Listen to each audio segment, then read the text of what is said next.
Hello and welcome to the most underrated show on the internet. We're What's with the Lemon, and is there any other title more true than Life is Strange?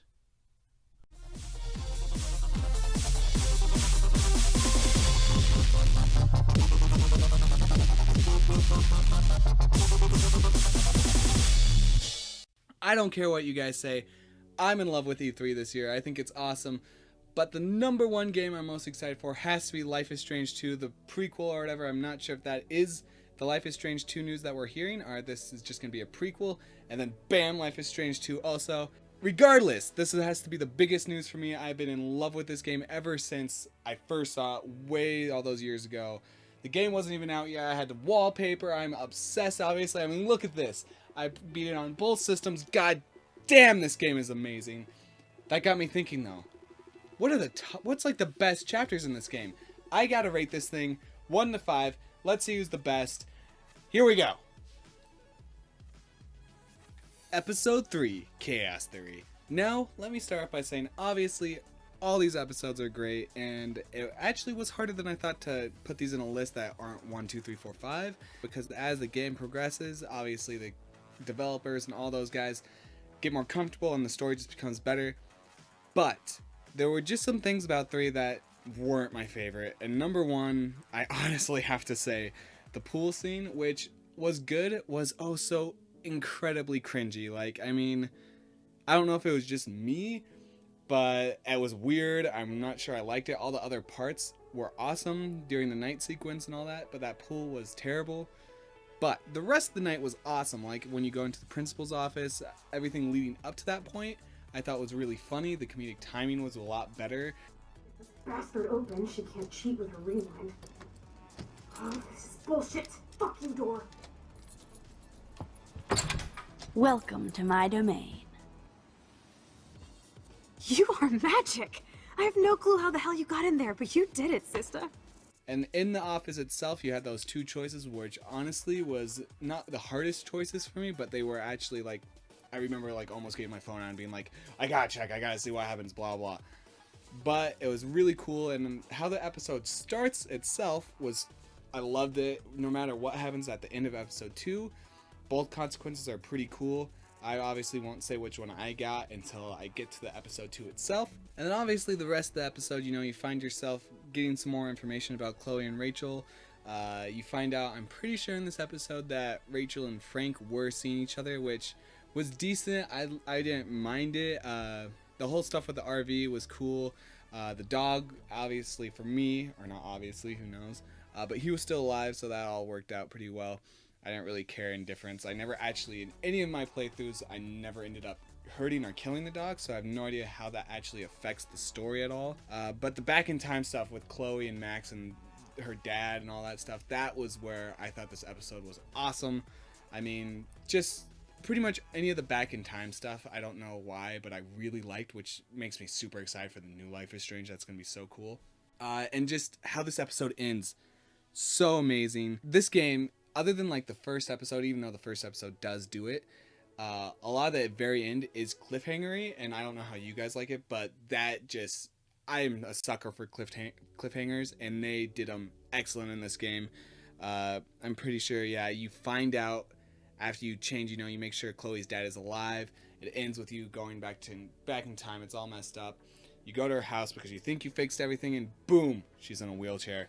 Like I was saying at the start of this is actually a lot harder for me to decide.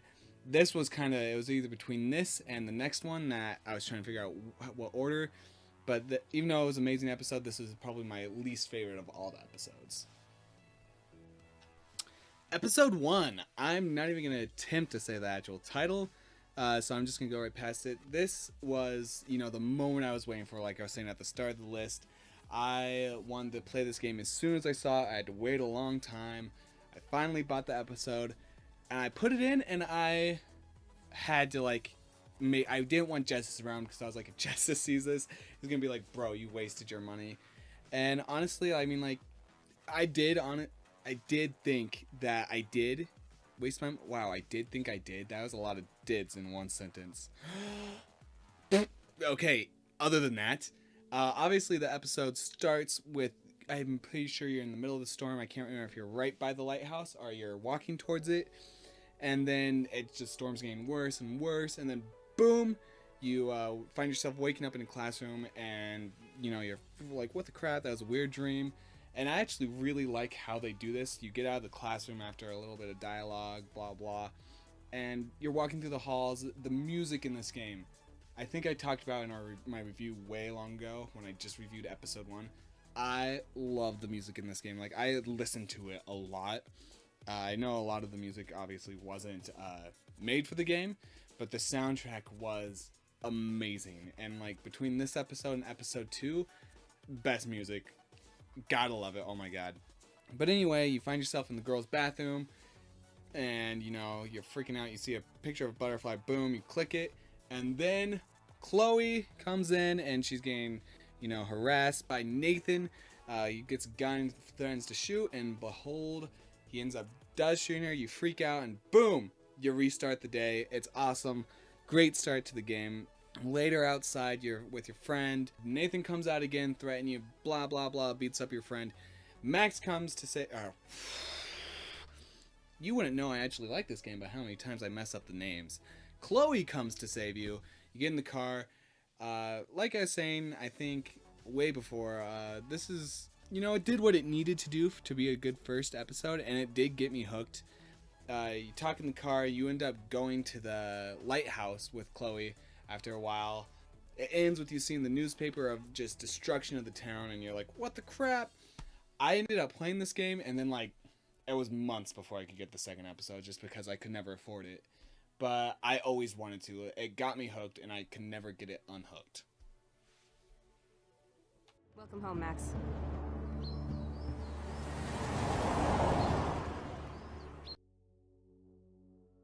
Episode 2, Out of Time.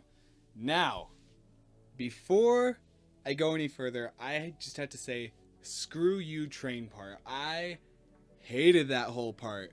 Oh my god, I think I played that freaking thing so many times. You have to convince Chloe about your powers, and you had to find the 5 bottles, I believe. I think it's either 5 or 3. But mother of god, I think I spent a good hour or so looking for these stupid bottles until I looked at a walkthrough because I could not find the flippin' last bottle. Other than that, this episode's amazing, but I just have to say, I hate that train part. Or the bottle part, I should say, because god, that sucked. Okay. So after that rant, I was thinking about the rest of the episode, and honestly, it was a great episode. That I take it back. That train part, or the bottle part, sucked balls. The rest of the start of the episode, also not the biggest fan of, just because I think I loved it the first time I played it.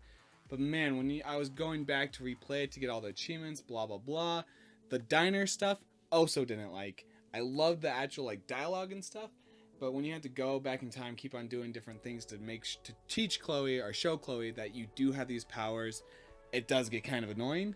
Other than that, man, you would really think how much I talk about how much I didn't like this would have been number 1, and you know what it would have been? But holy crap, the ending of this episode, I panicked loved.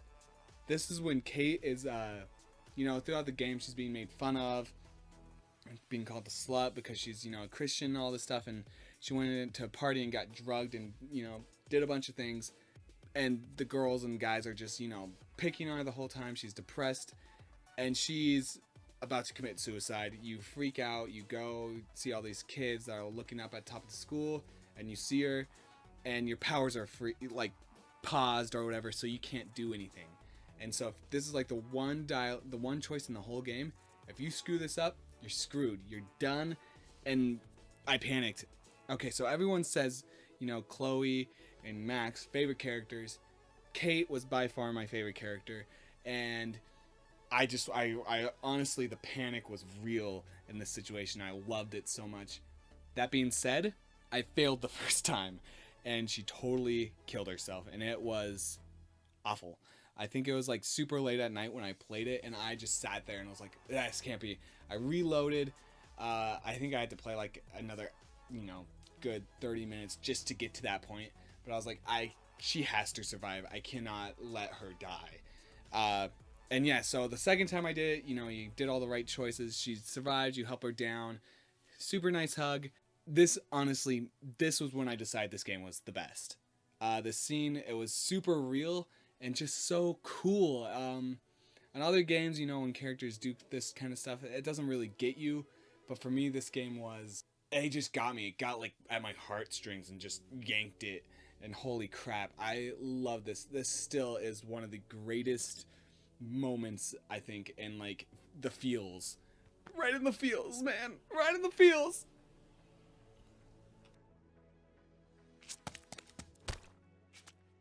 I'm sorry.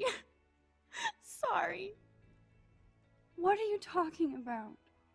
You saved me from talking in class.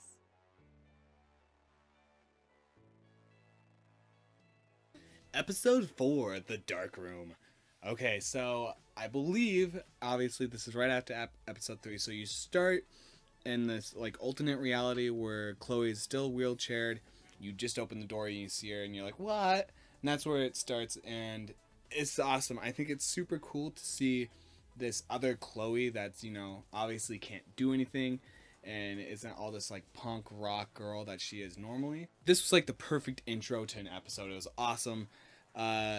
You play through this flashback for a good little bit, and then you find it ending by, you know, you spend the night with her, you watch a movie, and you wake up and blah blah, and she ends up asking you, you know, that saying this was the best day of her life, and then she asks you to kill her, which was like, and obviously, as you could just see from, you know, episode 2 that I talked about, this kind of stuff, I think it's just super. I know it's terrible in real life, but man, it really gets me in video games. It's like it just pulls me in, and this was awesome as well.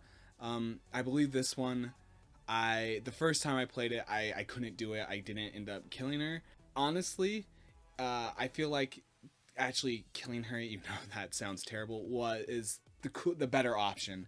Obviously, it's a fake thing, or not fake, but it's an alternate reality, so it doesn't really matter. And it's a terrible thing to do. Obviously, I'm not like kill your friends. It's a good thing. It just worked out better, I think, for the story. I loved it. You kill her, you look at the picture, and boom, you're back to your normal universe, and Max is starting to figure out a little bit more about her powers, which is pretty cool. Like I said, after my panic of the second episode, Kate ended up staying alive. So then you go to the hospital, talk with her a bit, and then, you know, this is where you find out the pervy room, just, you know, where someone's taking pictures of these girls that they're abducting and all this. This is the kind of story, as awful as it sounds, that it just is amazing. You finally find out that this is where Rachel was taken, blah blah. You see her pictures and all that, and you also see, I believe you see Kate's and a few of the others. I can't remember if you see it in this or the next one. You find out where Rachel was, picture and all that. You go and you see that she is, in fact, dead, buried in that junkyard that I love so much. I actually can't now remember if you do go to the barn or you go back to the junkyard before or after the party. The party bit was awesome. It really throws you to thinking, you know, whoever the bad guy is someone else. All this stuff. I ended up actually really liking Victoria as well. I don't know if that's actually a popular thing or not, but I, throughout the game, kind of started to like her, feel bad for her, even though she's a total terrible person. But I liked her. Regardless, this episode you do find out who the main bad guy is at the very end. You find Rachel's body in the junkyard, and you get attacked, and boom! Behold, the main bad guy was Mr. Jefferson, your teacher. And this was so cool. I flippin' loved it. There was only one thing that was better than this, and that is obviously episode 5, Polarized. Okay, I'm sure everyone assumed that this was going to be number 1, and it is. Holy crap, this episode is strong from beginning to end. I was just blown away by how great this was. The start of this episode when you're in the dark room might be the coolest thing ever of any kind of story game. It's just crazy. Like, I know games can do whatever they want, but the fact that they do this, and it's so real, it's so awesome. Like, this would be such a terrible thing to happen, and I'm sadly it does. Holy crap, it was just so good. I loved Mr. Jefferson. Like, throughout the game, I thought he was a really cool character. I know I didn't mention him in any of the other stuff, but after this, he just becomes that disgusting villain that you love to hate. Like, he is so amazing, and it is just the rage you feel for this character is unbelievable. And that whole darkroom scene, like with you and Victoria in there, it feels like it goes on forever because you're just like, how do I get out of this? How is this gonna work? And then you do finally get out with the help of David. It's awesome. The rest of the story, holy crap, is so good. Like, the whole, like, when your powers go on the fritz and everything's like reversed when you're walking back through the halls, like in episode 1, but the music's played backwards. It's just so good. And then when the town's being destroyed, you know, not my favorite, but still amazing.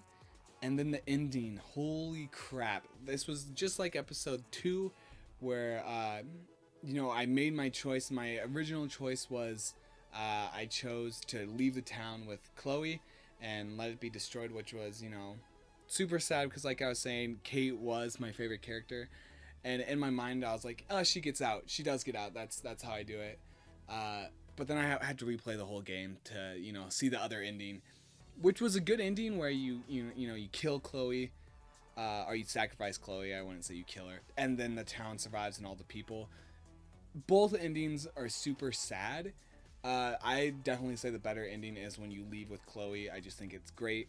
Regardless, guys, just talking about this game again makes me want to play it. Obviously, you've seen I've played it on 360 and Xbox. I cannot wait to play the next game, the prequel or whatever. I have already pre-ordered it. It's going to be awesome. I'm also super stoked to see what else is E3 is going to throw at us. I know Xbox is going to win it all, but I know everyone's going to say PlayStation wins. I'm pretty sure PlayStation is playing tonight. So let me know in the comments, guys, what was your favorite game from E3 that you saw, and what was your favorite episodes from Life is Strange? What were your choices? I obviously told you what mine were. I love the game. My favorite character is Kate. Who was yours? Let me know, and enjoy the rest of your day, guys. See ya from What's with the Lemon. Cheerios.